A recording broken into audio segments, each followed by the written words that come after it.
people don't have good access to mental health supports, and then it impacts then how they are in the world, how they behave in the world. If people aren't getting those supports, so for trauma therapy, there's a direct link between trauma survivors and medical issues.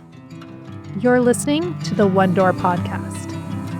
One Door, a first of its kind collaborative hub. One Door that will ensure women and families can access coordinated wraparound support in a safe, dignified, and supportive place.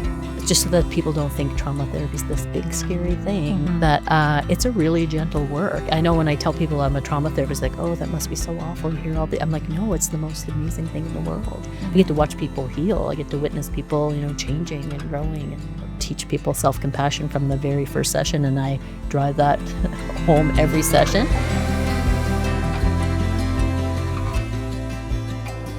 Today we're recording from the Antigonish Women's Resource Center, and I'm with Registered Counselling Therapist Terri Pitts. Terri, thank you for welcoming me to your office. You're very welcome. How are you? I'm good. Good. Yeah.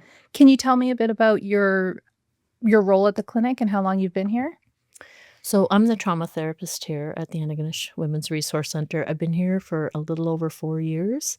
I want to start at the beginning. For someone who's never experienced trauma therapy before, how would you describe it and what it looks like in practice? Sure. So trauma therapy is basically sort of focusing on a lot of distress tolerance, learning how to emotionally regulate, trying to understand and then manage some of the responses that have developed from the trauma experience itself. And then a big key piece of the work is restoring safety, a sense of safety for people. Because everybody that's experienced trauma, there's been a loss of control, a lot of powerlessness. And so the role of the therapist, specifically in trauma therapist, is to try to really create a lot of safety for people. Yeah. And is it a prolonged process where you're seeing clients over the span of months, years?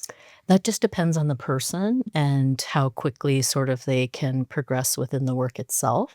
So generally, I work with people roughly about a year, and then there's some exceptions to that. Sometimes I work with them a little less than that because they've met their hopes for therapy. And then I've worked with people longer than that because just if the trauma responses are more complex, and if they've experienced trauma for prolonged periods of time as well. So it just depends on the person. Yeah. Okay. And I saw a really great pamphlet that you have offering your services here, and it spoke to the importance of timeliness in the care of patients. And if you can see a patient more quickly to when the trauma occurred, being able to better meet that with the response. Can you tell me a bit about that? Sure, yeah. So the quicker someone can get in after a traumatic experience, the more beneficial, because then we can start the work. So if someone experiences a trauma and then they don't have that support, what can happen is the responses that developed in the trauma experience itself can then be prolonged. So you'd see long-term experiences of things like anxiety, depression. A lot of shame narratives can become quite deep.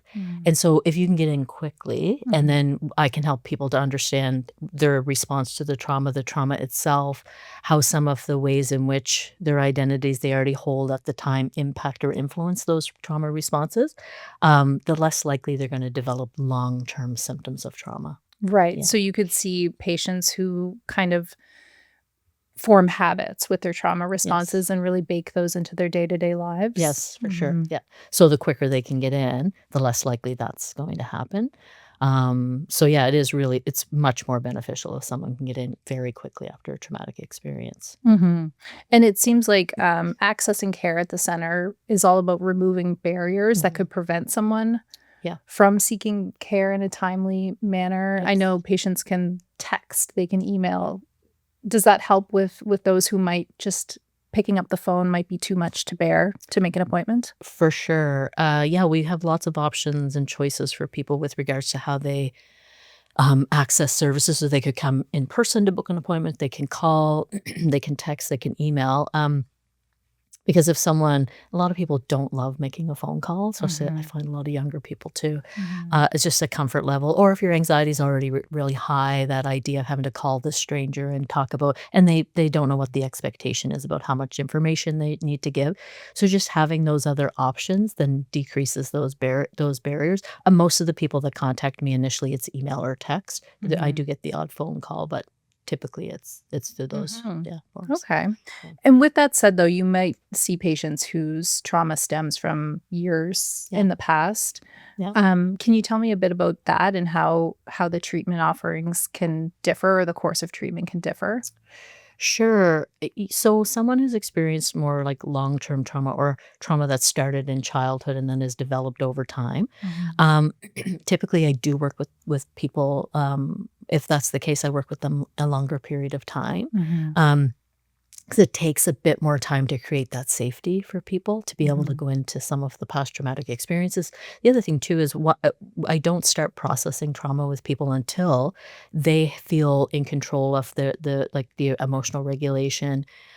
They feel safe enough to with me to be able to talk about some of these things that they've experienced. So sometimes that can take a lengthy period of time. Just Mhm. depends on the person and how, much comfort I can sort of build initially with people. Mhm. Um but that's just part of how I work really relationally, and so that part, that creating that safety, that connection with clients, to create that comfort here, and that goes with everybody that works there, like, we're very trauma informed here. That's Mhm. from the first time they open the door and see Karen, she's really trauma informed, really good with people, and so we're all working together in the center to try to create that comfort, and then that's a big key piece of my work as well. It's just making people feel really safe and comfortable to be able to talk about these things that they've experienced. The other part with, trauma survivors is there's so much shame, Mhm. um, because shame in just what they've experienced, but also then if narratives are created about, like, why they responded in the way that they did or what they make it mean about them now that they've had this experience. Oftentimes having to go to talk to somebody about this the fear is that there will be judgment. And Mhm. so that's a big key piece of the work is just really making people feel safe and comfortable. Mhm. Yeah, I'm curious, tell us about what that first visit looks like. sure. Let's start with the patient. What kind of things could they be presenting that Mhm. you're seeing in that trauma-informed way, Karen is seeing, and making them feel safe and comfortable? Right. The initial visit, there's typically a lot of anxiety because, Mhm. again, like people don't know what, if they've never been to therapy before, they have no idea what to expect. Or if they've had therapy in the past and it didn't maybe go as well as they wanted it to, they can come with some preconceived notions of what the expectation is. Mhm. So from the very first time I connect with a client, I'm being very explicit about what the expectations are. So when so how they present typically is, like I said, lots of anxiety, fear about what to expect.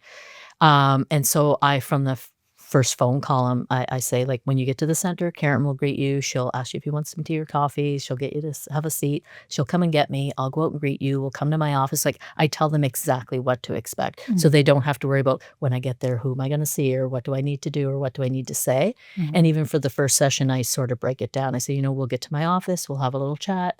Um, I have 2 forms that we go through. I explain what those are, that I'll read them aloud, that we'll talk about them, and then I'll explain how I work, and then we'll have a conversation. And then I'm very clear on what the expectation is about what they share with me that first session. It's just whatever they're comfortable with. And Mhm. I typically say things like, "We'll just talk about some of the headlines of the Mhm. experience. You don't have to go into great detail the first session." Mhm. And then so I'm just really clear on what they can expect. And doing that as well, there's a lot of, like, first session no-shows if they Okay. don't know exactly what the expectations are. Mhm. Um, so working in that way, which I started doing years ago, definitely has limited the amount of first session no-shows that we have. That sounds like a huge improvement. That's Yes. amazing. Yes. Just on that practical meeting the practical need of the Yes. anxiety that you can predict. Yes, for sure. Because even, like, people that are not really trauma survivors, like, I know for myself when I have to go somewhere for the first time, you have that, like, "Oh, I Where do don't I where go? do I go? And Yeah. who's gonna be there? What do I say?" And so, Mhm. if you can imagine that there's, like, really high anxiety or dysregulation for someone, and then they have to go do that where they don't know what the expectation is. So just being really clear about that, I find is Mhm. really helpful for people. Yeah. Right. And you mentioned the shame that you see Mhm. patients presenting. Yeah. I imagine that's a very big theme. Oh, yeah. what do you do in your different modalities to try to unpack that shame or try to progress past it? So, part of it is just listening to how they talk about their experience, right? Mhm. So, I'm listening for shame stories all the time. So, if they say something like, "Oh, and I let it happen," which happens a lot for trauma survivors, I hear that narrative. Mhm. I let it happen, or I think there's something wrong with me. And so I wanna get to the, like, negative core beliefs of, like, what the shame sounds like. Mhm. And once we have that sort of laid out a little bit, then I help them to reauthor those shame stories. So for an example is if someone says, like, "I let it happen," or, like, or they think it means, something negative about them as a person because they let this thing happen to them. And when I explain, like, the fawn response, for example, or the freeze response, Mhm. which are common responses in trauma, um, then it gives them an understanding of they didn't actually just let something happen to them, Mhm. right? So then that changes the narrative like, "Oh, I went into this trauma response. This was actually a thing that I did to survive what I was experiencing." They Mhm. don't have an understanding of that, then it becomes the story of, like, there's something wrong with me that I responded in that way when there isn't. That's just a Mhm. really common trauma survival state. Mhm. And so once they have that that narrative, reauthored, and sometimes the shame lifts a little bit, and they see it like, "Oh, there's nothing wrong with me. I didn't do this. I didn't do this purposely. This was an intuitive and it was a survival response." Mhm. So things like that help to shift those shame narratives. Yeah. Okay. I've heard the concept of freeze and fawn. Yeah. Those have come up recently. I mean, they've always been present, Yeah. but they've kind of entered the Mhm. discourse in the Yes. last few years where previously you always just heard fight or flight. Mhm. How much awareness are you seeing among clientele or in society that's kind of informing them that maybe something that happened to them warrants trauma therapy, whereas Right. maybe they didn't have awareness that Yeah.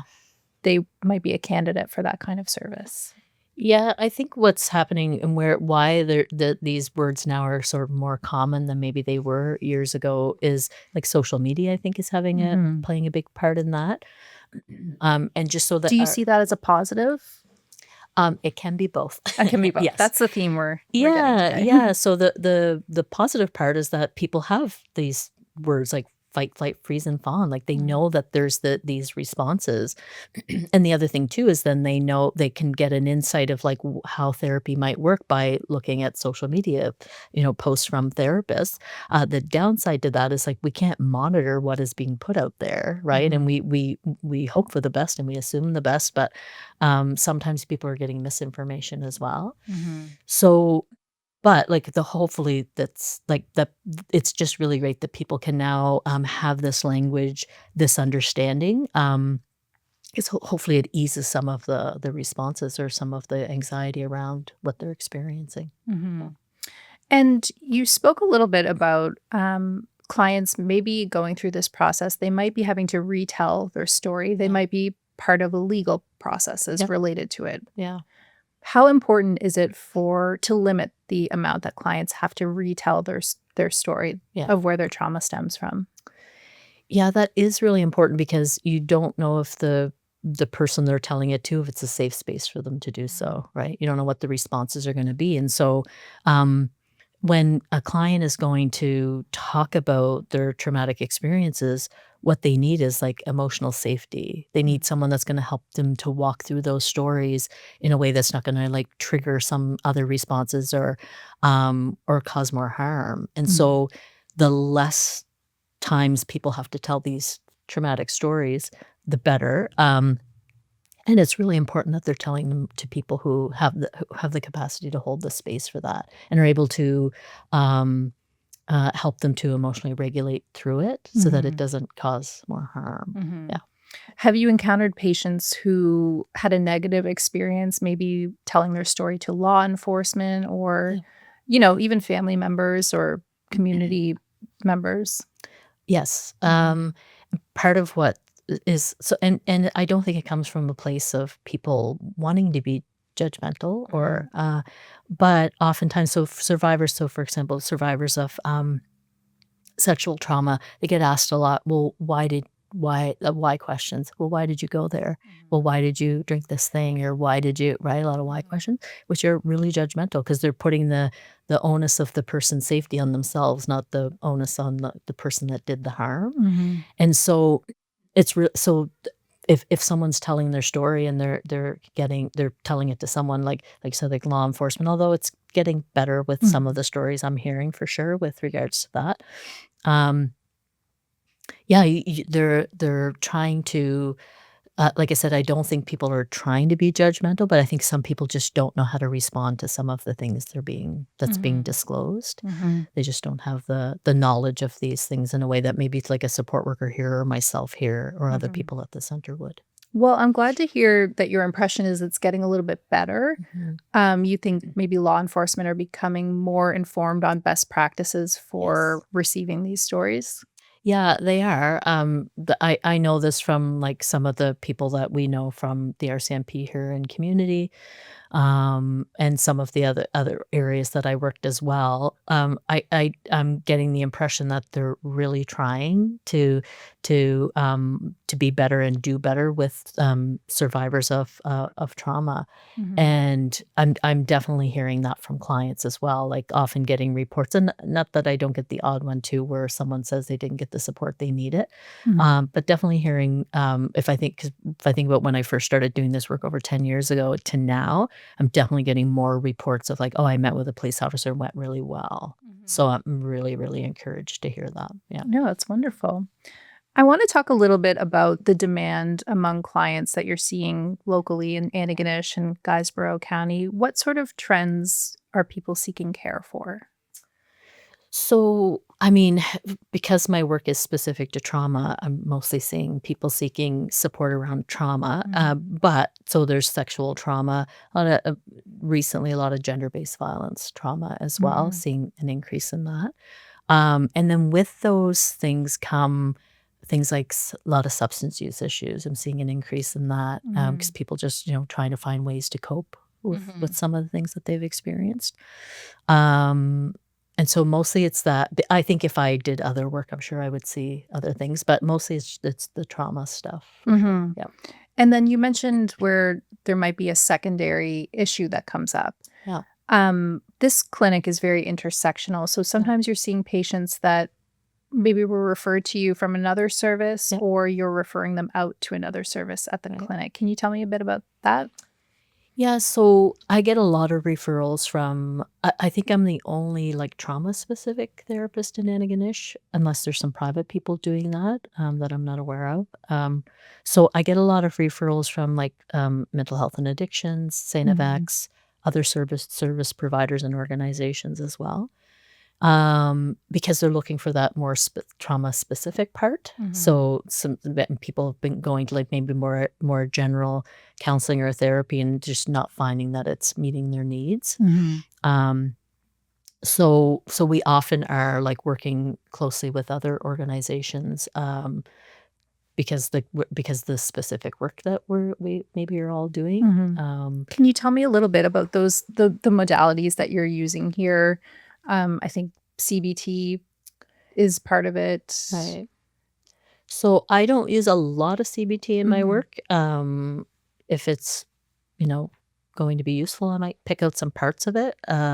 So I use a lot of narrative therapy, which is basically just trying to, like I mentioned before, about like looking for the story, how people are storying their like experiences in their lives, and then helping them to reauthor some of that, and looking at the externalizing some of the experiences instead of like, because we hold things so closely internally, just to get them a different perspective on things is part of the narrative therapy work. And I am trained in other modalities, but that's the one I use most. And then I just kind of pick from others where I feel it's useful. I work very client-centered. So if I'm seeing that there's a need, or if I'm seeing that like narrative therapy isn't quite what someone needs or not quite working for them, I'll just use something else. But yeah, just sort of take from a bunch of different things. EMDR is another one I hear a lot about. Is that something you offer? Yeah, I don't use it a lot or as much as I thought I might, actually.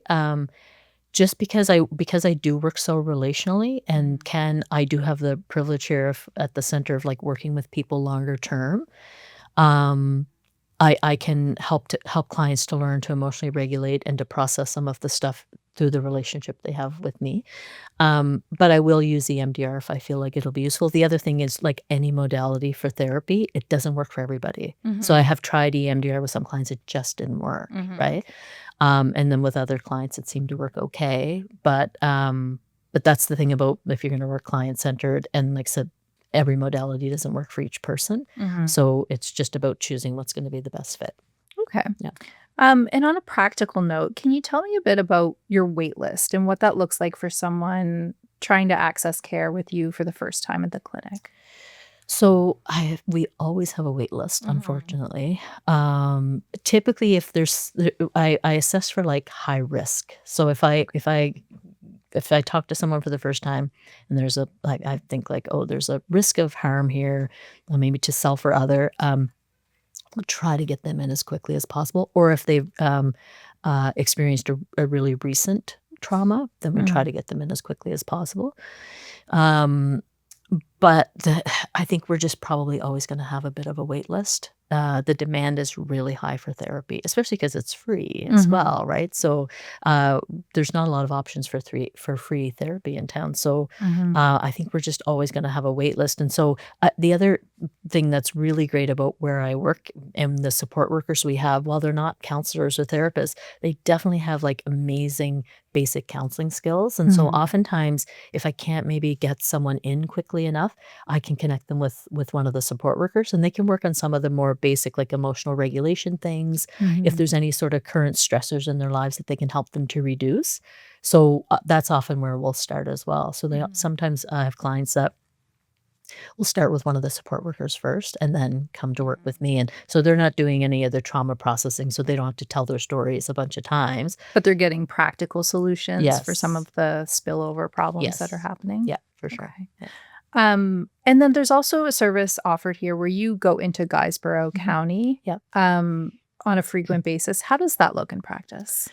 Yeah, I'm in Guysborough every second Wednesday for the day. And so it's really great that a lot of people don't have the means to travel to Antigonish from Guysborough, and so it's been nice to be in community and to meet people there and have a presence in the community as well. Like often I'm out doing things and going places and meeting everybody, and just to gain that comfort for if people do want to access the service. So it's been really great to be able to go into Guysborough. Yeah. How important is it to maintain that aspect of your practice where you're going out into the community as well as maintaining a presence here? I think it's really important because, like I just mentioned about that comfort level. So if people are going to come and work with a therapist for the first time, if they've already met me or they know about me from someone else in community, if someone can say like, oh, I've met her, she's really great, and you'll feel safe with her, whatever. That will make a big difference. And so I think being in community, and this is why oftentimes I've done a few other things in community as well. I've been to Canso, and just to get people that sense of like, oh, I know these people. So if they ever had to come here for whatever reason, they kind of know somebody. I feel like that sense of connection a little bit. Connection and community, yeah. Okay, so we talked about there's a lot of demand. You always have a wait list, but likely there's often people who are maybe not reaching out for support. Yeah. There's still shame barriers. Yes. There's practical barriers. Yeah. What kind of things hold someone from reaching out for this type of support? That's a big one, like shame, Yeah. fear. Those, both of those are probably the biggest Lack of ones. awareness. Yeah, lack of awareness too. And it's just that sense of, we try to like promote ourselves as much as we can, and like I said, try to be in community as much as we can. But like there are some people who just don't know that we're here or what we do. They might know that we're here, but they might not have any idea of like some of the supports that we have. But that can create a bit of a barrier. But like a big one is fear and shame, because oftentimes when someone does eventually get here for the first time, sometimes that comes up in a conversation about like why it took them so long to get to therapy, Mhm. and some of the fears they had about what that could look like, and what the expectation would be about like how they talk about what they've experienced. And again, it's that fear of judgment. If Mhm. they've created a bunch of shame narratives about what these experiences mean about them, or and then if they think someone's going to validate that, they're not going to want to come and do that. Mhm. We're trying to, when we talk about promoting the work, we try to think about ways to eliminate those barriers of shame and fear, because Mhm. even we have some students working here, um, doing their practicum for a counseling master's of counseling, and they're going to do a group this summer. And one of the things we talked about is how to be like really clear in the promotion of it, of like Mhm. what the expectations are, Okay. and what some of the ways in which we can eliminate these fears people might have about coming for the first time, or some shame they might have Mhm. about coming for the first time. And so we're trying to get better at even doing that in some of the promotional pieces we do. Mhm. Yeah. And what would that group program look like? So we have, right now we have two counseling students. Like I said, and I'm providing supervision for both Mhm. of them. And that's through Yorkville Yorkville University. University, Okay. yes. So we became an approved site probably a couple of years ago now, and then we had the first student came last May until the end of last December, and Mhm. then we had another student, Erica, just started in January, and then Olivia just started about a week ago. Mhm. So we have, having the students here is really great, because then they can take on some of the clients. They can't do the trauma therapy piece, so Mhm. my wait list remains the same, but they can definitely help with more of the general counseling needs of the community. Mhm. And so they're going to offer a group this summer for teenage people who present as female, Mhm. ages 14 to 18. And that right now the talk is that the group will offer space to learn and talk about things like anxiety and shame and social media and things like that, that influence how people sort of see themselves and the things that they experience. We're just sort of in the early stages of talking about it, but Mhm. um, so that'll be great to have that That sounds offered really this summer. positive. Mhm. How would, those teens find their way to that group? So we will do a promotional piece. Like I Mhm. said, we're in the process of thinking about what that'll look like now, and there's already been some people contacted at like Schools Plus to let them know, because we want to get this promotional stuff out by June Mhm. before school ends. Mhm.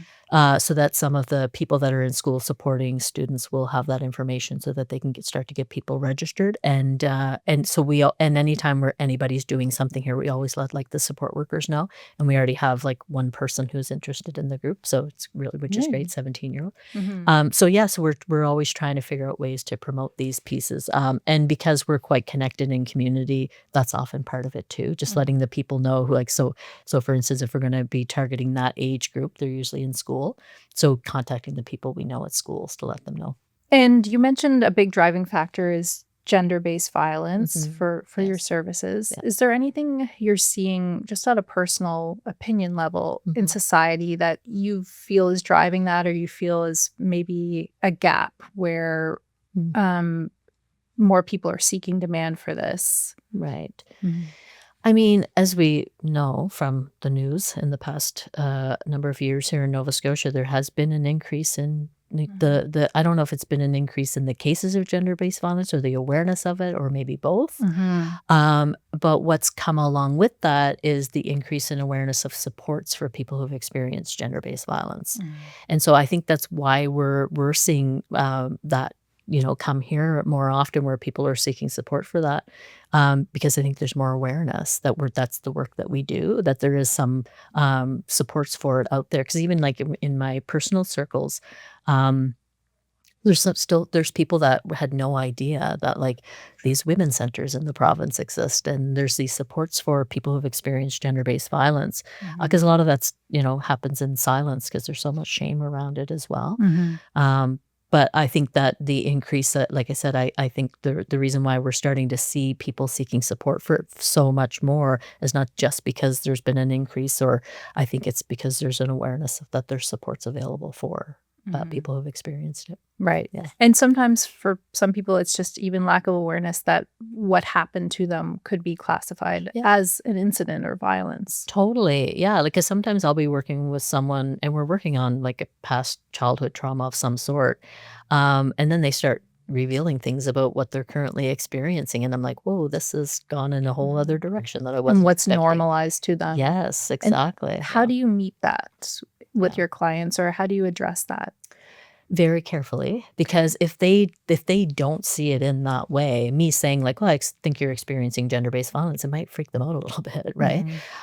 So I just start listening to how they're storying their experience, their current experience, how they're talking about their relationships with people, whether it's a partner or a sibling or a friend or wherever they're experiencing some of that problematic behavior in.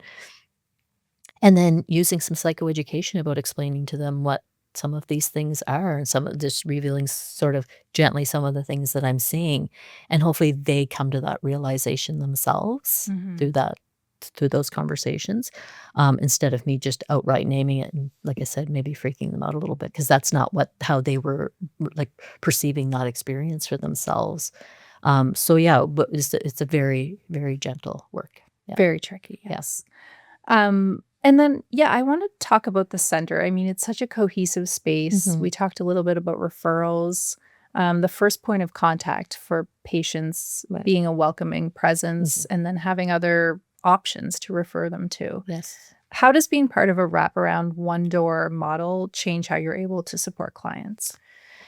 Well, for me, the comfort of like I said, sometimes I'll suggest that someone work with one of the support workers first. Like, I know them. Like, I'm not sending these people to people I don't know or don't trust, or, I know what's going to happen for them. I know who they're going to be cared for by. And so that just the comfort of that, of like not knowing that when I say like, oh, if you maybe want to start with like Giselle or Micah or Marcia or Natalie, that I know I'm sending them to good people, and that they're going to get the support they need. That is really important to me. And I do that in community as well. Like, I often I will meet people who I might be referring to, because I want to know who I'm sending someone to as well. So there's just the comfort of that. And what that allows for as well is if like something came up with a client who is working with one of the support workers that maybe they need, different supports around, I can help to provide that, and vice versa. And just the knowledge of like, if, there's something became risky, or there was someone who was feeling unsafe, or we can have those conversations here. Like, I can be alerted to things that maybe I wouldn't have that information if it was somewhere else that the person was working for. So that's really important to me, that I can provide that. And even just like knowing, like, I have a lot of clients who they don't have a doctor, a family doctor or a nurse practitioner, and knowing that I can refer them to Pam, and I know Pam. It's more of a holistic approach here. Yes, That's for sure. That's what I'm getting. Yes. The other thing too about like the one door thing is, so if I have a client who like has to go to trauma therapy and has to see the nurse practitioner, or maybe needs a support worker for a financial piece, and if they had to go to 3 or 4 different places for all of that, and like we talked about earlier about like the anxiety people can feel going somewhere for the first time. So if they need to do all of these services, and then they have to go to this place and that place, 4 different places, their anxiety is going to be really high about that, right? But if they come to one place for all of those needs, they know where they're going, they know how to navigate that space because they've done it before. They know who's going to greet them at the front door, because it's always going to be Karen, right? And so like those pieces, those safety pieces are already in place if they're just coming to one space for some of those needs. It just creates that comfort, that safety piece. When, like I said, for safety for trauma survivors in particular is really, really important. And so having them to, people be able to go to one space to get all of these needs met is like, it's really beneficial. They're not falling through the cracks as much from fatigue of the effort of getting to these places. Yes. Yeah. Have you ever seen a trauma survivor who tried to seek care in the past and had a really negative experience, or just wasn't able to sustain like the complicated process? Yes, like I hear that a lot from clients, because one of the things that I talk about in my needs exploration forum with clients is if they've ever been to therapy before, and because I want to get a sense of like what worked, what didn't, 'cause I don't want to replicate, if they didn't enjoy this particular part of therapy. I'm not going to continue to do that. Mhm. And I do get a lot of reports of that, of like them trying, different, working with different therapists over the years, and sometimes they recognize that I wasn't ready, or the Mhm. difficulty was probably because there was all this other stuff going on for me. It wasn't just the therapeutic method at the time didn't work for them, but yes, a lot of people have experienced that. That's one of the things that we keep in mind here when people come in the door is like, we don't know what their past experience has been with other organizations or with other support people. And so we always want to, we don't want to make the assumption that they come here and feel completely safe and totally trust us and all of these things. We work at that Mhm. because we don't know what the history is there. Mhm. So looking ahead to the new center, the one door model, what are you most looking forward to in your practice? Like, if we have more space, we could, like I said, do more groups. We could maybe have more students. Because Mhm. right now, like I said, we have 2 students, but we have to organize the space for those 2 people because we have one basically office that they have access to, Mhm. and then trying to figure, okay, the other one will have to be here when they're not here, or we can use maybe the clinic one day, or we can stagger clients for my office, and so it gets a bit cumbersome. It'd Mhm. be nice if we just had these spaces where we could have students come in, they have their own office for that period of time, Mhm. instead of moving here and there and everywhere in the space itself, and Mhm. so that'll be really great, and then if we can have more students on, and like I said, when we have Olivia working in January, just gives us much more opportunity to be out in community, to be running groups, to be doing the individual work as well, and without that stress of, like, there's this wait list with a ton of people on it that need a lot of support. Mhm. That'll be really nice. Yeah. Wonderful. Well, Terry, I just want to open it up. Is there anything you would like to add or just tell us about the process of trauma therapy or offering it in a relatively rural location that people might not know about? Maybe one thing to add so that people do have a sense of, like, what to expect when, they come for trauma therapy is, that, like, I mean, it'll differ for different people Mhm. and the needs, of course, but, like, just so that people don't think trauma therapy is this big scary thing, Mhm. that, it's a really gentle work. I know when I tell people I'm a trauma therapist, like, "Oh, that must be so awful. You hear all the" I'm like, "No, it's the most amazing thing in the world." I get to watch Mhm. people heal. I get to witness people, changing and growing, and so the therapy itself just looks like I provide a lot of psychoeducation, a lot of socioeducation. We do a lot of emotional regulation work. Teach people self-compassion from the very first session, and I drive that home every session. Mhm. Self-compassion is one of the best tools we have for emotional regulation, and so um, I just really hope people can, like, have the information that, like, trauma therapy is not like this. It can be really challenging for sure, really difficult for people, all of those things, but also it can be really wonderful. And it Mhm. can be a place where you can heal and understand yourself better and your responses, and like I said, a place to heal and grow as well. Yeah. Mhm. Yeah. Can you tell me a bit about what a trauma therapy plan looks like for a client in the beginning as you're figuring out which approach to use? Sure. So, what a typical sort of trauma therapy experience could look like for someone, and there's going to be some exceptions, but typically what it looks like and how I work is the beginning of the work is really about like connecting with the client, Mhm. creating some safety, the comfort, teaching them about emotional regulation. So, the first couple of sessions with a client, I have handouts that I give to clients. I'm a visual learner, and I know lots of my clients are as well. So I go through things like what's called the window of tolerance and then the survival states, and I have handouts for these things. So then I'll explain to them what the window of tolerance is, what emotional regulation is, what emotional dysregulation is. Can you tell Um, me about that window of tolerance sure. So concept? it's just a visual that shows, like, sort of in the middle is this window where optimally that's where we're feeling emotionally regulated, feeling pretty safe, feeling pretty calm.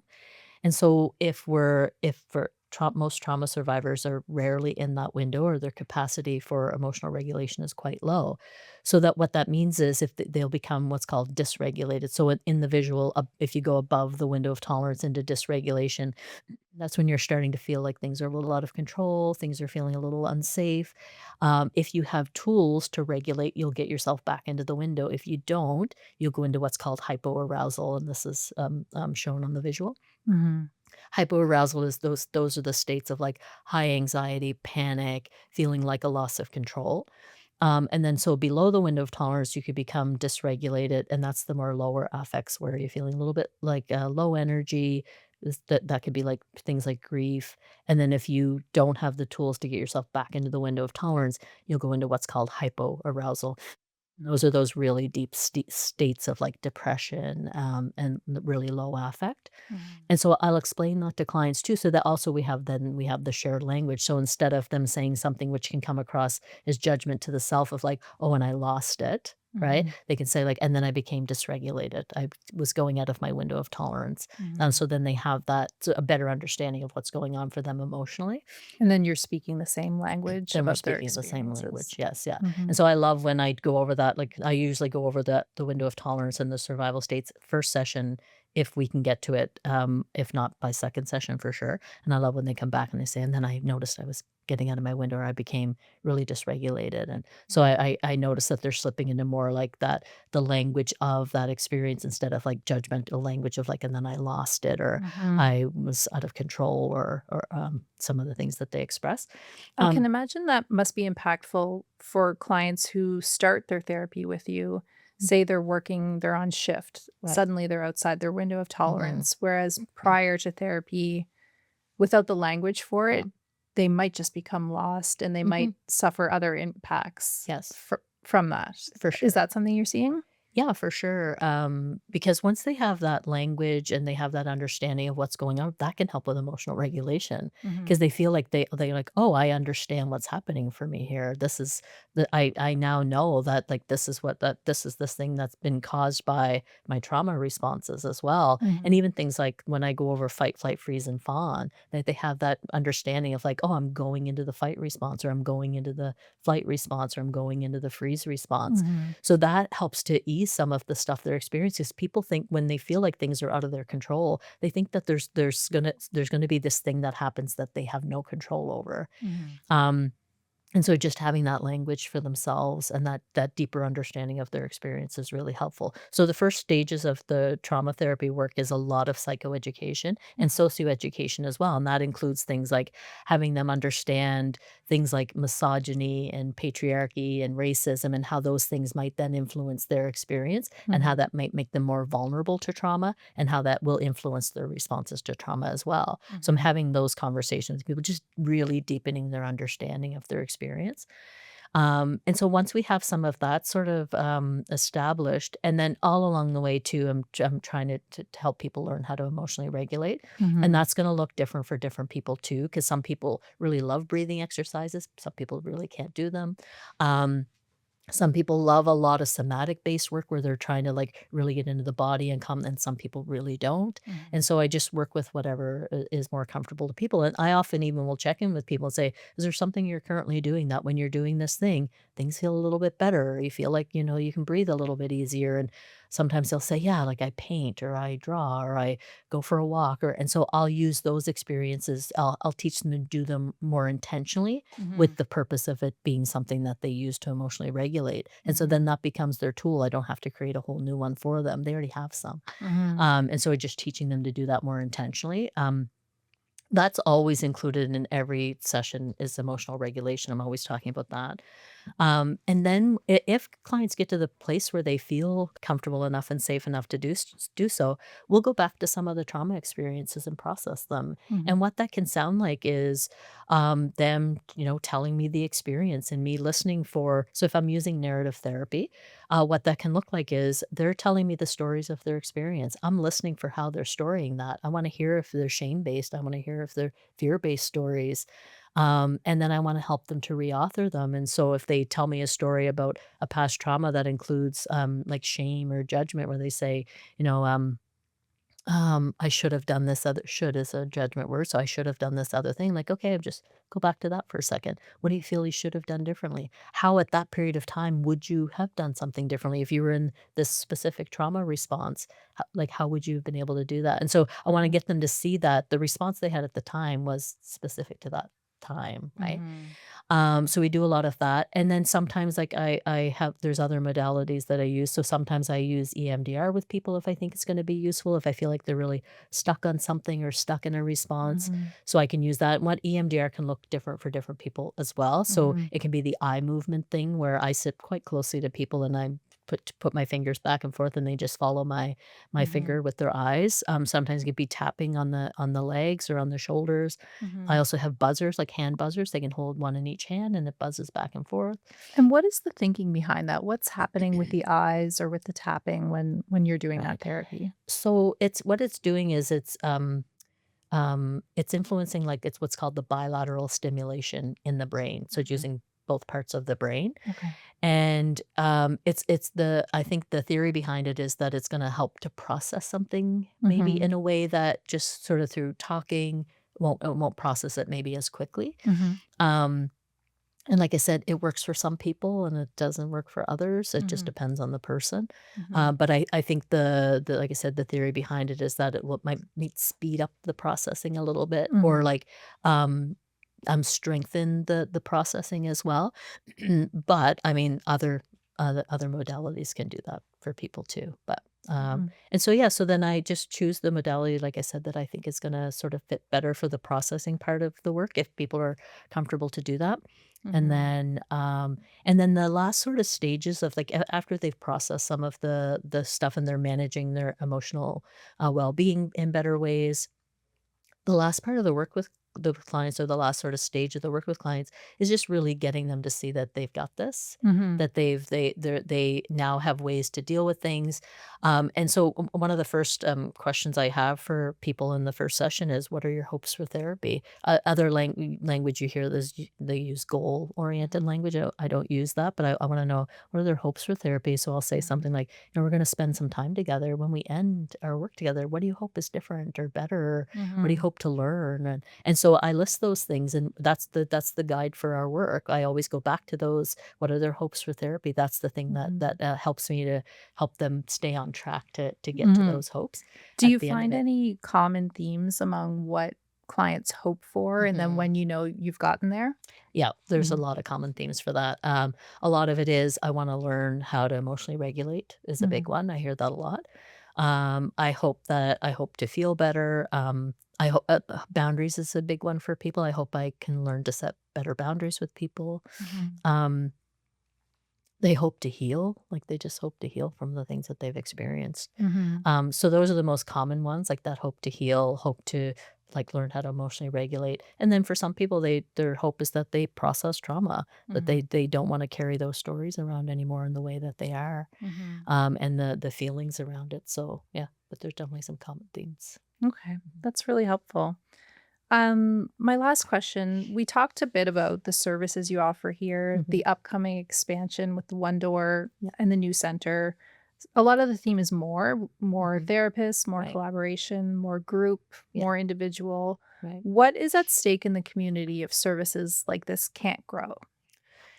So, as like as we know, um, these supports are really important for a lot of different things. So, if people don't have good access to mental health supports, like medical supports, Mhm. and then it impacts then how they are in the world, how they behave in the world, how they are like Mhm. navigating the world.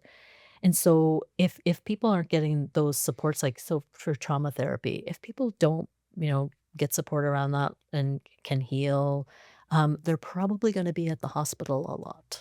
So Right. for health issues, but also medical issues as well, right? Mhm. So there's a direct link between trauma survivors and medical issues. And Mhm. so having those supports and having those things in place to help them like heal and understand things, and it helps with like how many times they visit the ER and how many Mhm. times they go to their doctor.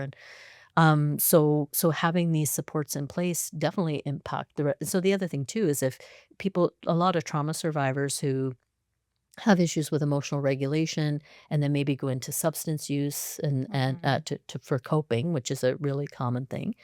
Oftentimes that ends up becoming issues then in community as Mhm. well that offset like some other issues that could arise. Mhm.